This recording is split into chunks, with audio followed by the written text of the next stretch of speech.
Assalamualaikum warahmatullahi wabarakatuh. Perkenalkan, kami dari kelompok 2 mata kuliah Bahasa Indonesia kelas 1E Perbankan Syariah UIN Raden Mas Said Surakarta ingin menyampaikan sebuah materi yang berjudul Berbahasa Indonesia yang Baik dan Benar.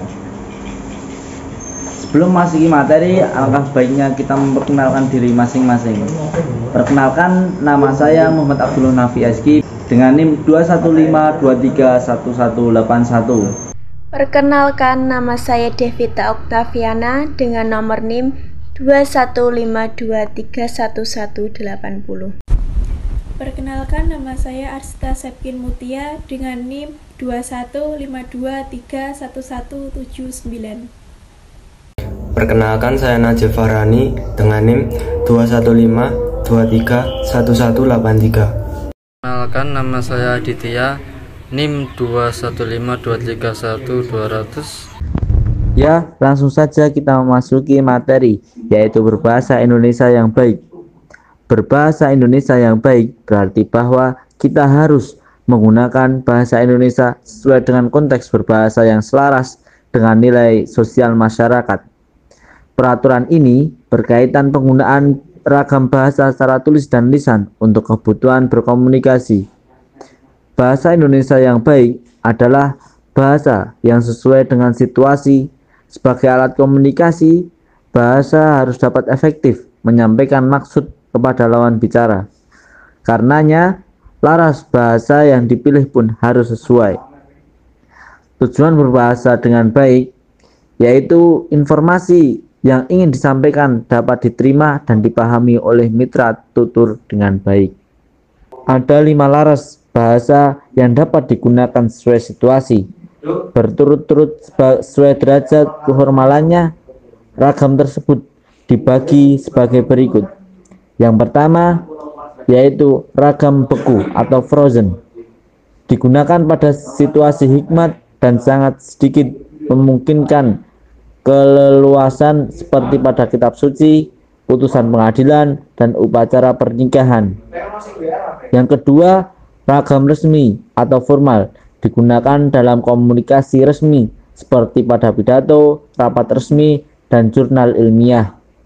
Yang ketiga yaitu ragam konsultatif atau konsultatif, yaitu digunakan dalam pembicaraan yang terpusat pada transaksi atau pertukaran informasi seperti dalam percakapan, di sekolah, dan di pasar.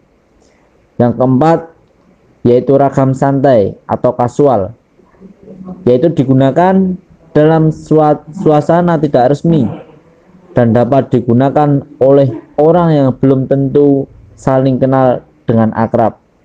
Yang kelima yaitu ragam akrab atau intimate, yaitu digunakan di antara orang yang memiliki hubungan yang sangat akrab dan intim. Berikutnya, berbahasa Indonesia yang benar.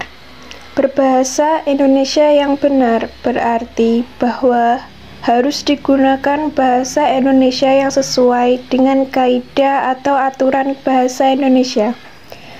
Kaidah bahasa Indonesia meliputi kaidah tata bahasa, kaidah ejaan, dan kaidah pembentukan istilah. Kaidah tata bahasa dan kaidah pembentukan istilah berkaitan dengan bahasa Indonesia lisan dan tulis. Penggunaan bahasa yang tidak memperhatikan kaidah tata bahasa akan membingungkan. Bahasa yang benar adalah bahasa yang sesuai dengan kaidah bahasa baku, baik kaidah untuk bahasa baku tertulis maupun bahasa baku lisan. Ciri-ciri ragam bahasa baku adalah sebagai berikut. Pertama, penggunaan kaidah tata bahasa normatif, misalnya dengan menerapkan pola kalimat yang baku. Acara itu sedang kami ikuti, bukan acara itu kami sedang ikuti.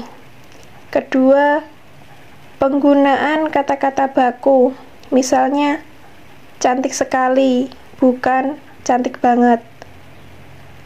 Uang, bukan duit. Serta tidak mudah, bukan nggak gampang. Ketiga, penggunaan ejaan resmi dalam ragam tulis. Ejaan yang kini berlaku dalam bahasa Indonesia adalah ejaan yang disempurnakan, EYD. Bahasa baku harus mengikuti aturan ini. Secara umum dapat dikatakan bahwa lafal baku adalah lafal yang bebas dari ciri-ciri lafal dialek setempat atau bahasa daerah. Misalnya, atap bukan atap, habis bukan abis, serta kalau bukan kalau. 4. Penggunaan kalimat secara efektif. Di luar pendapat umum yang mengatakan bahwa bahasa Indonesia itu bertele-tele, bahasa baku sebenarnya mengharuskan komunikasi efektif. Pesan pembicara atau penulis harus diterima oleh pendengar atau pembaca persis sesuai maksud aslinya. Tata bahasa normatif, ejaan resmi, dan kalimat efektif dapat diterapkan dengan penyesuaian, mulai dari ragam akrab hingga ragam beku. Penggunaan kata baku dan lafal baku pada ragam konsultatif, santai, dan akrab malah akan menyebabkan bahasa menjadi tidak baik karena tidak sesuai dengan situasi. Ragam bahasa lisan merupakan bahasa yang dihasilkan melalui alat ucap dengan fonem sebagai unsur dasarnya. Ciri-ciri dari ragam lisan adalah: 1. Memerlukan orang kedua atau teman bicara. 2. Tergantung situasi, ruang, dan waktu. Ketiga, tidak harus memperhatikan unsur gramatikal namun memerlukan intonasi serta bahasa tubuh. 4. Berlangsung cepat. 5. Sering dapat berlangsung tanpa alat bantu. 6. Kesalahan dapat langsung dikoreksi. Seiring dengan munculnya bahasa gaul dalam masyarakat, banyak sekali dampak atau pengaruh yang ditimbulkan oleh bahasa gaul terhadap perkembangan bahasa Indonesia sebagai identitas bangsa, diantaranya sebagai berikut. 1. Eksistensi bahasa Indonesia terancam terpinggirkan oleh bahasa gaul. Berbahasa sangat erat kaitnya dengan budaya sebuah generasi. Kalau generasi negeri ini kian tenggelam dalam pudarnya bahasa Indonesia yang lebih dalam, mungkin bahasa Indonesia akan semakin sempoyongan dalam memanggul bebannya sebagai bahasa nasional dan identitas bangsa. Dalam kondisi demikian, diperlukan pembinaan dan pemupukan sejak dini kepada generasi muda agar mereka tidak mengikuti pembusukan itu. Pengaruh arus globalisasi dalam identitas bangsa tercermin pada perilaku masyarakat yang mulai meninggalkan bahasa Indonesia dan terbiasa menggunakan bahasa gaul. Saat ini jelas di masyarakat sudah banyak adanya penggunaan bahasa gaul, dan hal ini diperparah lagi dengan generasi muda. Indonesia juga tidak terlepas dari pemakaian bahasa gaul. Bahkan, generasi muda inilah yang paling banyak menggunakan dan menciptakan bahasa gaul di masyarakat. 2. Menurunnya derajat bahasa Indonesia. Karena bahasa gaul yang begitu mudah untuk digunakan, berkomunikasi, dan hanya orang tertentu yang mengerti arti dari bahasa gaul, maka remaja lebih memilih untuk menggunakan bahasa gaul sebagai bahasa sehari-hari. Sehingga bahasa Indonesia semakin pudar, bahkan dianggap kuno di mata remaja dan juga menyebabkan turunnya derajat bahasa Indonesia. 3. Menyebabkan punahnya bahasa Indonesia. Penggunaan bahasa gaul yang semakin marak di kalangan remaja merupakan sinyal ancaman yang paling serius terhadap bahasa Indonesia dan pertanda semakin buruknya kemampuan berbahasa generasi muda zaman sekarang. Sehingga tidak dapat dipungkiri suatu saat bahasa Indonesia bisa hilang karena tergeser oleh bahasa gaul di masa yang akan datang. Dampak positif dan negatif dari penggunaan bahasa gaul. Segala sesuatu pasti mempunyai dampak positif dan negatif. Begitu pula dengan bahasa gaul yang juga mempunyai dampak positif dan negatif terhadap penggunaannya dan orang lain. A. Dampak positif. Dampak positif dengan digunakan bahasa gaul dan remaja menjadi kreatif.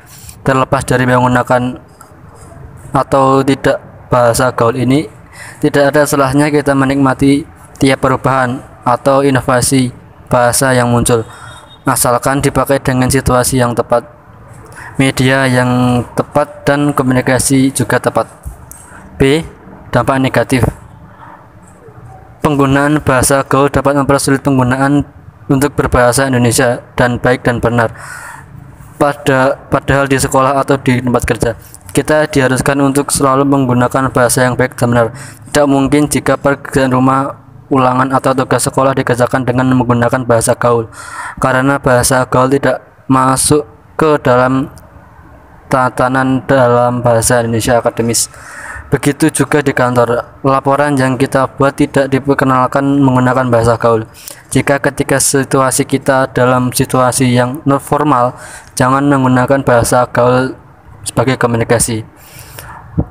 2. Bahasa gaul dapat mengganggu siapapun yang membaca dan mendengar kata-kata yang termasuk di dalamnya, karena tidak semua orang juga mengerti dan akan maksud dari bahasa gaul tersebut. Terlebih lagi dalam bentuk lisan, sangat memusingkan dan memerlukan waktu yang lebih banyak dan memahaminya. 3. Bahasa gaul dapat mempersulit penggunaannya dalam berkomunikasi dengan orang lain dalam acara yang formal, misalnya ketika sedang presentasi di depan kelas. 4. Bahasa gaul yang dapat menyulitkan orang lain yang mendengarkan kata-kata yang termaksud gaul untuk mengerti maksud dari apa yang dibicarakan.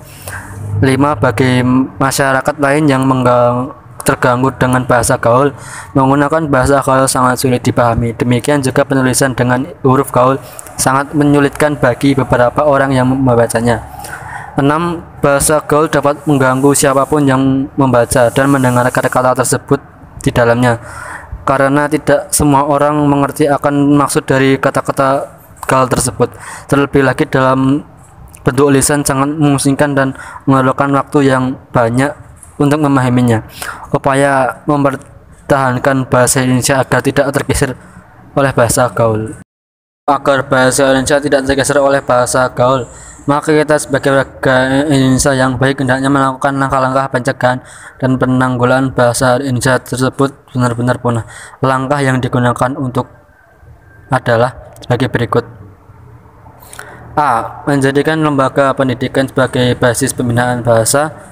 Bahasa bagus sebagai simbol masyarakat akademis dapat dijadikan sarana pembinaan bahasa yang dilakukan oleh para pendidik, para pakar pendidikan, misalnya Kraf, Badudu, Chris Kalandas, Sugono Sabriato, Pinozola, dan Afif dan Amran memberikan batasan bahwa bahasa Indonesia baku merupakan ragam bahasa yang digunakan dalam dunia pendidikan berupa buku pelajaran, buku-buku ilmiah, dalam pertemuan resmi, administrasi, perundang-undangan, dan wacana teknis yang harus digunakan sesuai dengan kaidah bahasa yang meliputi kaidah fonologis, morfologis, sintakis, kewacanaan, dan sistematis. B. Perlunya pemahaman terhadap bahasa Indonesia yang baik dan benar.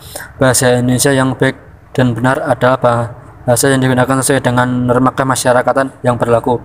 C. Diperlukan adanya undang-undang kebahasaan.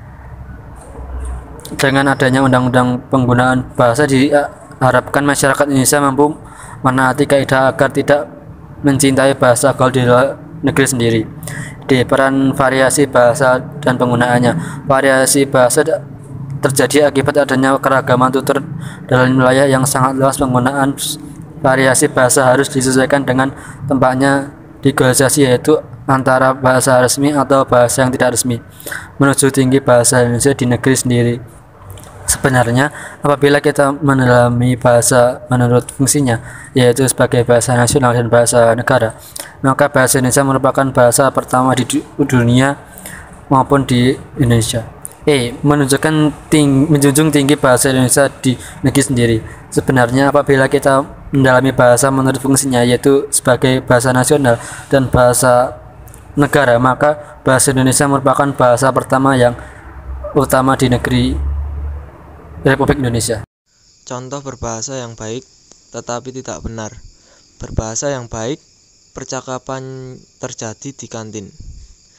Bu, kopi 1, gulanya dikit aja. Pakai susu? Ndak usah. Contoh berbahasa yang benar tetapi tidak baik. Percakapan terjadi di pasar. Ibu, berapakah harga 1 kilo daging sapi? 100.000. Bolehkah saya menawar 85.000? Contoh berbahasa yang baik dan benar, percakapan terjadi di dalam rapat. Kami belum dapat memberi keputusan karena kami harus melaporkan terlebih dahulu masalah itu kepada pimpinan. Kalau demikian, kami akan menunggu keputusan dari tim Bapak. Manfaat berbahasa. Beberapa manfaat yang dapat kita peroleh dalam menggunakan bahasa Indonesia yang baik dan benar yaitu 1. Melestarikan bahasa Indonesia. 2. Meningkatkan rasa nasionalisme. 3. Mempermudah dalam berkomunikasi antar suku, ras, dan daerah. 4. Membuat pribadi kalian menjadi pribadi yang lebih santun. 5. Tidak canggung atau grogi.